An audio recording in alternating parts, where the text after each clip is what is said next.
Good morning, friends. It's a chilly January morning here in Oxford, Pennsylvania. We're just north of town in a small community next to the Wyncote Golf Club. And a customer called us because they were having a mystery water leak that handyman kind of resolved for them 2 years ago with some adhesive sealant goo. And that was great, but it's back leaking again, and they're trying to figure out why. So, is it a stucco problem? Is it a shingle problem? What's going on? Is it a gutter problem? Is it water standing on their patio and draining into the basement? Well, it's showing up on the roof of their sunroom, and it's also showing up in the basement. So we're trying to figure out why and what's going on with all that. So we have a couple of things that we are looking at here. Flip the camera around. So the gutter was sitting a little bit low. The kickout flashing is not really vertically enough to stop water from spilling over, so he could have some spillover issue down here. I don't like seeing adhesive goo in here because there's supposed to be weep holes in the bottom of this channel, and this air gap is here for a reason, to allow the stucco to dry out the bottom to the weep holes. And the guy gooed all of that. But in the process of gooing it, there's a gap in the goo up here, so maybe something's getting behind. Maybe this is a fake kickout flashing. Maybe it really wasn't put in properly. Maybe it's just kerf cut. So maybe we do need to get goo in there. The gutter was loose. The nail pulled out or broke off. So now we're looking to see, well, is there a problem back here? It only leaks after 8 hours of rain, so is it a saturation issue on this? He said he just had the stucco painted 2 years ago. The roof is 20 years old, and we can see some cracking in that. Is it just after 8 hours of rain, the roof gets saturated? So the one thing that we did find that was a bit of a smoking gun maybe is up here underneath the edge of one of these shingles. No, it's up there. I can't get there from here. I'll have to climb up later and show you. But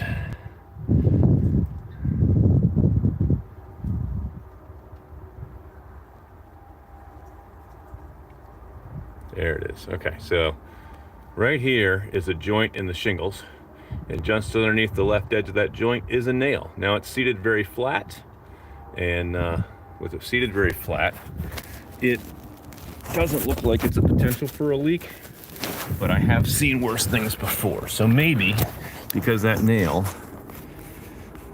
is so close to the edge there, and it does show us a lot of rust compared to other ones in other places, maybe we just need to goo that and see if that solves things. So we're going to do a couple of different things today. We're going to put some more adhesive goo. We've got a spot right here in the window that, okay, that sealant's missing.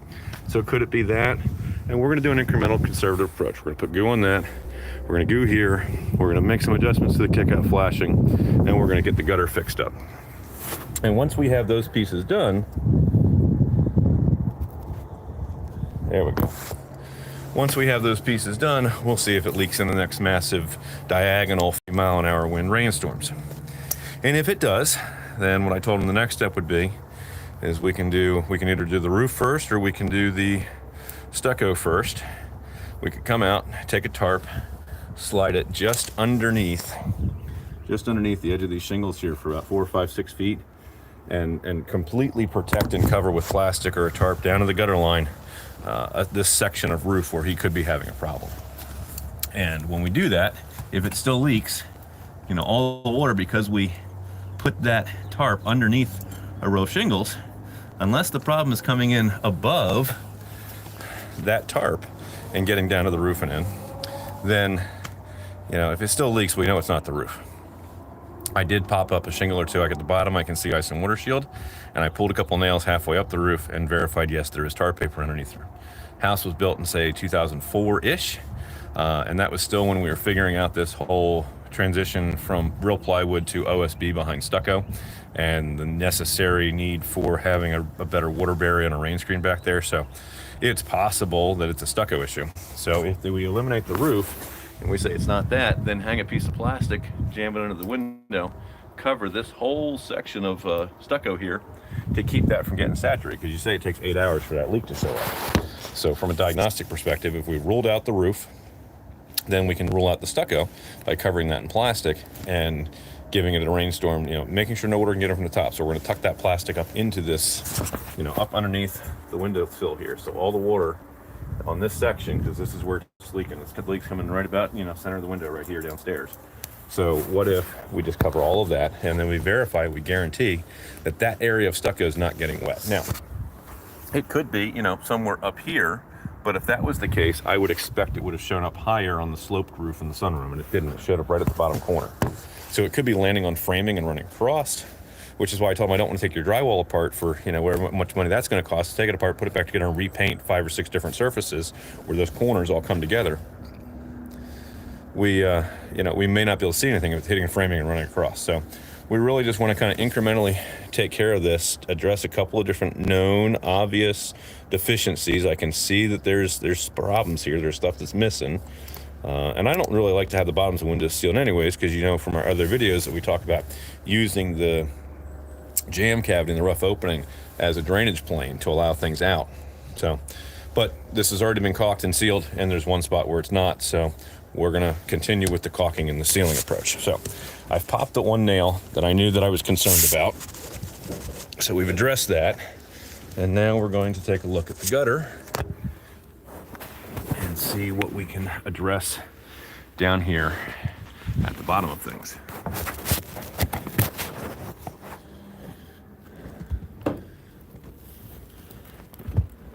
So I've got one little spot down here in the kick-out flashing. And again, I normally, if I knew for certain this was a real kick-out that had put in at the time of installation, and I'd have to go around the house to see if he has them everywhere else or if it's just here, I probably would not be sticking any goo in here. But because it's already been gooed and there's one spot where it's missing, we're going to continue that. And I'm just nervous about clogging up the, you don't want to clog the weep holes. And you don't want to prevent the stucco from being able to dry out in the areas that it's supposed to be able to dry out. Now I could seal along here, but there isn't any evidence of any there. So that means it wasn't leaking for 2 years without that there. I'm not going to add it at this point. Now I am worried about some of the splash over occurring and messing up, and that may be why he's getting water in the basement as opposed to it running down the framing inside. So we're going to take this kick out flashing, and we're going to put a little bit of a lip on it to help try to slow things down.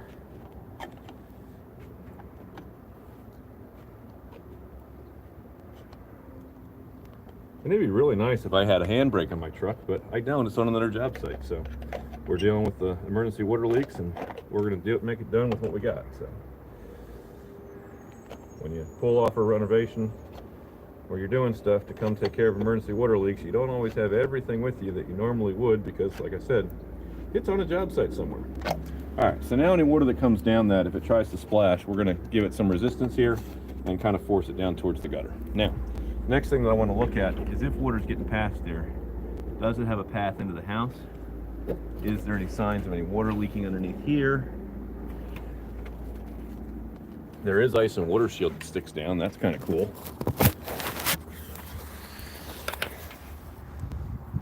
And if my button on my phone will flip the camera for me.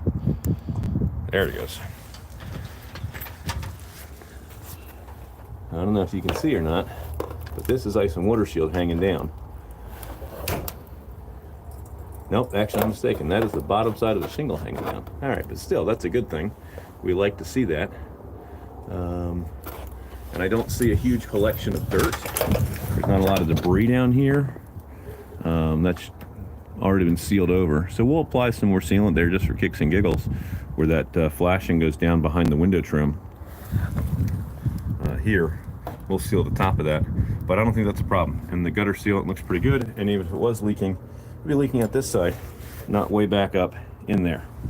So I think that problem has to be further up the roof.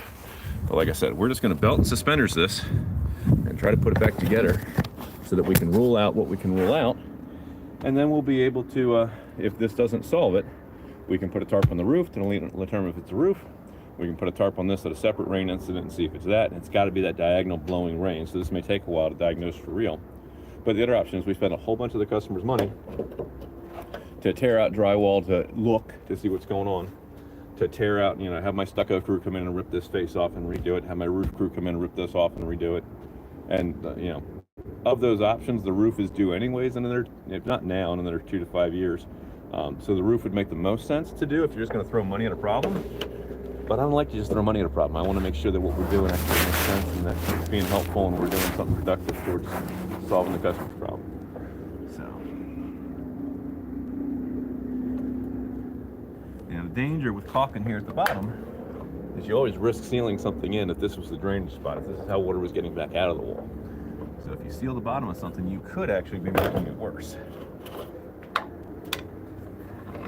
So the guy that taught me how to do pipe collars and everything else is you seal a horseshoe, you always leave the bottom open. When you install a window, you always leave the bottom open because you want it to be able to drain and dry.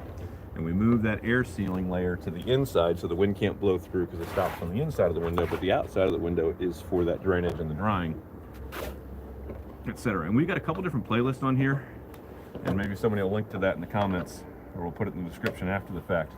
But we have a whole series on exterior water leaks. We have a whole series on how to install windows. There's a exterior renovations playlist where we walk through a bunch of that. And you can look at those different pieces if you're doing work on your home or if you're interviewing a contractor for work on your home, so that you know what questions are important to be asking. And what you want to be listening for is they're describing to you how they're going to do the work. And maybe you're reading the contract and you want to see some of those details spelled out in the contract. You know, maybe they just say install windows, or maybe they say back dam, air seal, do all the different things that need to be done. So the screw is broken off in here, but that's not a problem. I'm going to put this up a little bit higher with a little bit bigger screw. The only challenge is the guy that comes after me is going to hate me in this case because I'm changing size. To get a longer screw, I have to put a longer head on, and then you've got two different bolts on here holding this together, which somebody's going to be upset about, and I get it. But I need a longer screw, and I'd rather change to a bigger hex drive than change it over to, say, a deck screw. Then they'd really be upset with me, because how many gutter guys carry star drive with them? So we're going to put this up back where it belongs with bigger screw.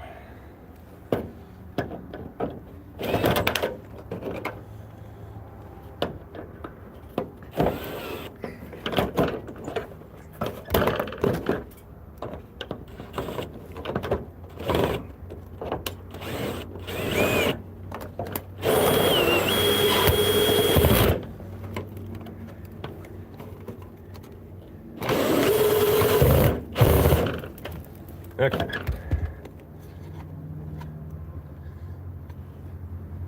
So we got that. Now we can put the other ones back in that I took out in order to allow us to get access to get in there. And that's going to be it for today on this until the next rainstorm. And once we get the next rain, the customer can let us know whether or not this solved it. And it's going to have to be one of those doozies of a gully washer in order for it to really be a good solid test. But it's going to take some time, but it's going to be a lot less costly than just randomly ripping things apart. If there's one thing I don't like about taking my car to the auto shop, it's when you find one of those mechanics that just wants to throw parts at it. Well, it could be this, let's try that. Well, it wasn't, but you still owe me for that part. Or the HVAC guys that want to charge you $400 for a circuit board when they don't know for certain if that circuit board's the issue, but they won't put it back in inventory, so they got to charge you for it. When you're hiring professionals, hire somebody that has some diagnostic skills that knows how to put a meter on things and test them to figure out whether they're really bad or really wrong. All right, so that's that. I'm going to take one last look across here for any other joints in the roof that could be potentials for leaks. So we got one joint here, and I just want to make sure that the guys that put the nails in didn't get any nails too close to that joint. So there is one here, this one's not rusty, but I'm just going to goo it anyways, just for belt and suspenders. I'm really looking for things in this last, for what's right up against the house here. If there's another seam here that could be a problem. I got that one up top. So the next joint is here at the top of the window. Turn you guys around so you can join me here. And this is adhered down really well. This side's not. But that's a perfectly clean, beautiful looking nail. No rust on that whatsoever. It's a cold winter day, so this stuff comes off real easy. And that one's not rusty. But now that I've listed it up, we're going to throw some goo on it to put it back down and just make sure.